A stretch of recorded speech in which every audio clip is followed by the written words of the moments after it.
Welcome, Marit Brommer and Alexander Richter. Hi there. Hello, good day. I'm so happy to have you back, even though it was not long ago we talked, because we're cooking something up, the three of us, aren't we? Always. Always. I'm very happy to see, and I wanted to tell you about it. I know that people are very curious to know a little bit about this task force that we have been working on for some time now, and we have started gathering and taking the next step. But if they haven't heard of the task force, Marit, what's the purpose of it? Why do we have it? Why did we start it? Good question, and Luke. First of all, thank you again for having us here. I think the real purpose of us uniting the industry and hence this task force facilitating that unification is that we need a process driving it. We need a process, a force of people, and let's say everyone unitedly working towards that same goal that Alex will talk about, or the goal of the task force. But the real purpose of us is coming together not only in words, but really in action. Because that's what needs to be done when you truly want to unify. You need to come together and put the words into action. And that's what we're up to with the task force, putting things in action, putting things in motion, and not just talking about it, but actually doing it and living it.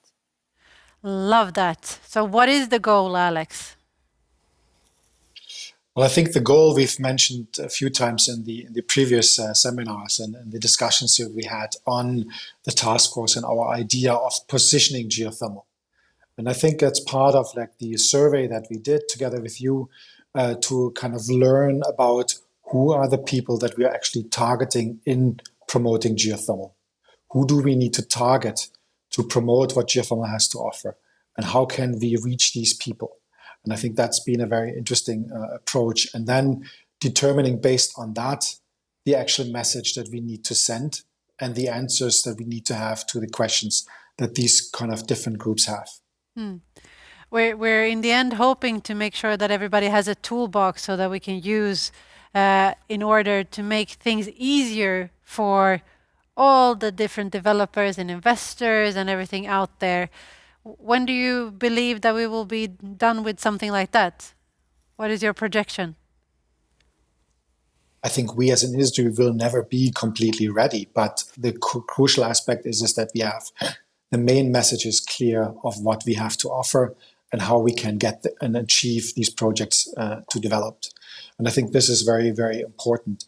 And part of the path that we've started is getting that feedback from within the industry and outside the industry. And with the task force, we are looking for providing kind of like a baseline of communication and messages that we can send as geothermal. And I think we can do this relatively quickly. So in the next couple of months, I think we will be making huge leaps towards the development of those tools, and hopefully we can engage more people to help us work on that. Marit, how will the process work? What is the plan that we're rolling out right now? What's our next step? So we are engaging with the groups who have signed up. I mean, Luke, you called us old friends, Chris. Thank you. And that is indeed because we have come together quite a few times already, and we have engaged not only in Iceland live, but also online with the participants. And people are signing up, and they are signing up because they want their voices to be heard, but also we want them to answer the questions that we have. And that is what we're following up upon quite strongly in the coming, not only weeks, but also, as Alex was saying, in the coming, let's call it this year, where we see certain events happening when we are going to convene again the group of people, the task forces, and then hopefully all these answers on our questions will come back in a coherent, standardized, unified way. We actually started asking the first question. We started talking, you mentioned it a bit, Alex, as well. We asked everybody, who is the target audience of today? What is the first feelings and thoughts that you have now when you've seen the first results rolling in? I think it clearly shows that we're right to ask that question, because the answers are so different. we often understand that, that when we talk about geothermal and we need to promote geothermal, we think about politicians, we think about grants that we are after, etc., etc. We maybe think about the general public as a target of our communication, promoting what geothermal has to offer. But we understand, and that's also the message we get from the questions, that this is actually only part of it. The other part is the financing world needs to understand what geothermal has to offer, or not only with regards to the source of energy, but also as a business opportunity and investment. And it also includes customer groups that would be buying geothermal. So geothermal energy in the form of heat or electricity or both. And I think this is the message that we got also on this questionnaire. I mean, we had a feeling, but we see that there's an increased understanding of people, of the different needs of the people that we need to address. And I think this came out in the answers that we've received so far. So that is very helpful. I agree. Marit, do you have any comment on the results that we've got so far? Yeah, and I think if I may move to the second question that we asked, because I agree with Alex on the first question, who's your targeted audience today? But I think the second question, as in, who is influencing and who influences your target audiences? I thought there were also some interesting answers coming out of our group of people, and look, a lot of it is happening around the debate and the dialogue on energy transition. So answers that we got back were a lot about the politicians, the politicians who have the mandate from, they are elected. They have the mandate to make, to start the wheel in motion. So we need to get influence on that target level as well. But equally also suppliers, building here an ecosystem, and everyone is important and everyone is part of that ecosystem. So I thought it was quite interesting that a large number actually of our participants called upon involving more the value chain, the supply chain. We need them to raise the voice and to really reach out and influence the one those decisions. And a third point I thought was quite interesting, the local community, you and me. We're the consumers here as well. We can make the change as well. So involving ourselves and to raise our individual voices, although they may be small, together we can be very. I thought that was also very interesting coming from our audience. Well, we also asked, the last question we asked was what target audience is not a part of the conversation but should be. Alex, what did you read into the answers that we got? It strengthened my belief is that we have not been targeting the right group of people, or have neglected a large part of the opportunities presented to us. And this is basically all the different industrial players that are needing heating and cooling. And this group has not been part of our engagement with potential buyers or supporters of geothermal. And I think that there has been a change also in the perception, and this is basically part of the answers that we got and showed that.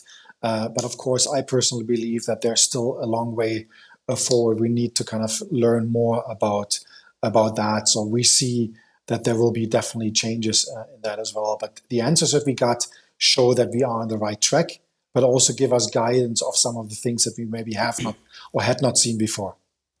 Interesting. Yeah, we've got a lot of answers. We are eager to get even more, right? Yeah, absolutely. Yeah, and if I may, one particular answer of the question 3 was really interesting, and that was we should include those that still believe that fossil is the way to go, and I think that's awesome because we can include and get them on board of our train. I think then we have a phenomenal voice. So those that still believe that fossil is the way to go, include them in our conversation. I think that will be fantastic. Yeah, it's been really inspiring to read the answers regarding only one of the questions that we will be posing. This result we have now, we will bring with us. We are still open to get more opinions and answers in. We haven't closed the questions yet. but we will take this further to a workshop, right? So we will share the results of the questionnaire and take our take on those answers, and then we'll take this forward in a discussion in a meeting. I think we've been targeting a larger geothermal industry event later this year, but I think details we will share on that. But in the meantime, we will share some of the results in publication through your channels and our channels. So if they want to be a part of this, just make sure to follow Think GeoEnergy, IGA, or Baseload Capital in order for information to be part of. There is also a newsletter that you can sign up to make sure that you get the latest on the task force, what we are up to, what we're doing. Alexander, when you're listening to this, what are your feelings? No, I think it's fantastic, and I think it's something that we all know that needs to happen, and I think it's great that we unite the industry and drive it forward. And I think it would be interesting, and a question for the all three of you, because we're in the geothermal industry. We always say that we speak for the already enlightened, and we speak to each other. Have the last couple of years have we become better at speaking to other industries and what's your opinion on that? I'll let my colleagues here answer that question. Are we better in talking to industries outside of our own? What do you say, Marit? So I say yes to that, and maybe the where we still face some challenges, I think, is more the off-takers and our let's say our clients, our proposed clients of the low carbon heat and the low carbon electricity.